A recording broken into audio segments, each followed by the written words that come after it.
ওরস মানেই গান বাজনা, মদ গাজার আসর সহ অনেক অসামাজিক কার্যকলাপ, এই ধারণায় অনেক বছর ধরে মানুষ মনে করে আসছেন।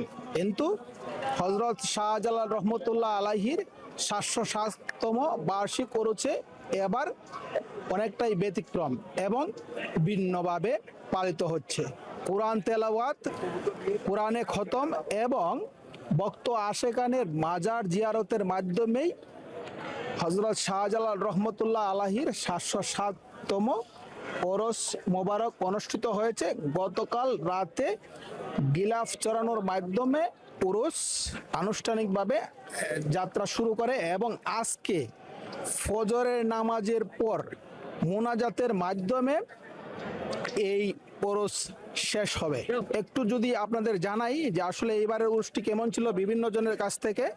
এবার ওরস ভালো, কোরআন খতমের মাধ্যমে, জিকির আজকারের মাধ্যমে, দুরূদ শরীফের মাধ্যমে, সিন্নি সালাতের মাধ্যমে খুব সুন্দরভাবে ওরস উদযাপন হচ্ছে। গান বাজনা এবং মদ গাজার যে প্রচলন ছিল এবার কি আছে? গান বাজনা কোনো সময় থাকে না, আর বিভিন্ন বিচ্ছিন্ন দেখা যাচ্ছে মাজারের ভিতরে কোনো গান বাজনা থাকে না, তাকে জিকির আজকার থাকে, কাওয়ালি গান কিছু গাইতো। দেখা যাচ্ছে বিচ্ছিন্ন ঘটনার কারণে বিভিন্ন মানুষে লক্ষ লক্ষ মানুষ আসে, হয়তো একজনে গাঁজা নিয়ে আসলে এটা তার পার্সোনালি বিষয়। আমরা জানছিলাম, আরো একটু জানার চেষ্টা করব এবং আপনাদের দেখানোর চেষ্টা করব যে এখনো মাজারে হাজার হাজার ভক্ত অনুরাগী এই ওরস উপলক্ষে সমবেত হয়েছে। এই ওরসে আপনারা জানেন যে মাননীয় প্রধানমন্ত্রী তারেক রহমান সিলেটের জেলা প্রশাসকের মাধ্যমে একটি গরু দান করেছেন শিরনির জন্য। এবং আমরা আরও জানিয়ে রাখি, এই যে গিলাপ আপনারা দেখতে পাচ্ছেন, এই গিলাপটাও সরানো হবে। বিভিন্ন জন বিভিন্ন মাধ্যমে বিভিন্নভাবে চেষ্টা করছেন যে এই মাজারের ওরসে অংশগ্রহণ করতে। আরও একটু জানবো আমরা আরেকজনের কাছ থেকে। লাগছে অন্য বছরের তুলনায় ব্যতিক্রমী কি? যে আমি চট্টগ্রাম থেকে আসছি।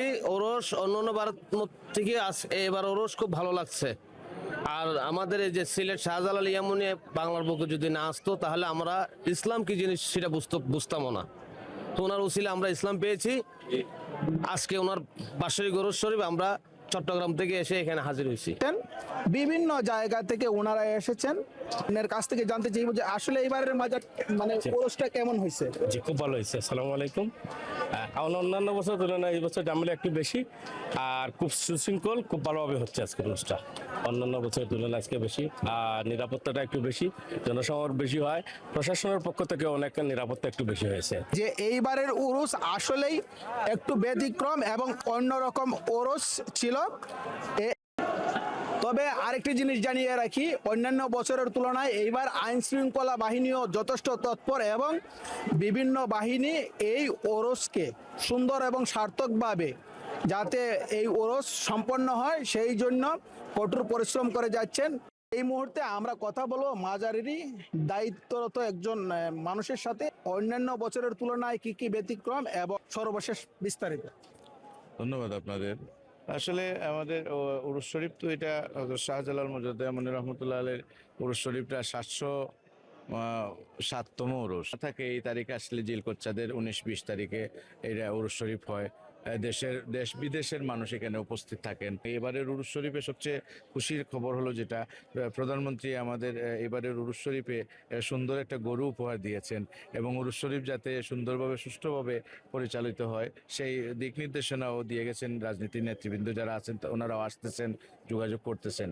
তো একটু বাধাবাধকতা যেটা আইনি জটিলতা বা পরিস্থিতি পরিবেশের কারণে, যেমন আগের যে ঐতিহ্যবাহী যেভাবে ভক্ত আশিকানরা নিজের প্রাণ খুলে মন খুলে যেভাবে দরবারে অলির দরবারে এসে তাদের মনের আক্ষেপটা যে করতে পারতো, সামা মাহফিল করতে পারতো, এগুলো একটু বাধাবাধকতা থাকার কারণে মানুষ একটু মন সংকীর্ণ। তো আস্তে আস্তে ইনশাল্লাহ এগুলা স্বাভাবিক হবে। দেশ যত স্বাভাবিক হবে, পরিস্থিতি পরিবেশ স্বাভাবিক হবে।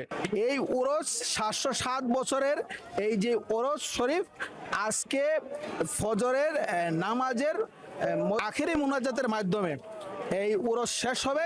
আমরা যদি আরো দেখাই যে মহিলা যেই নামাজের স্থানটি আছে ওইখানেও মহিলা ধর্মীয় আচার অনুষ্ঠান পালন করছেন। Zakaria Hossain Joseph, channel 9 Sylhet.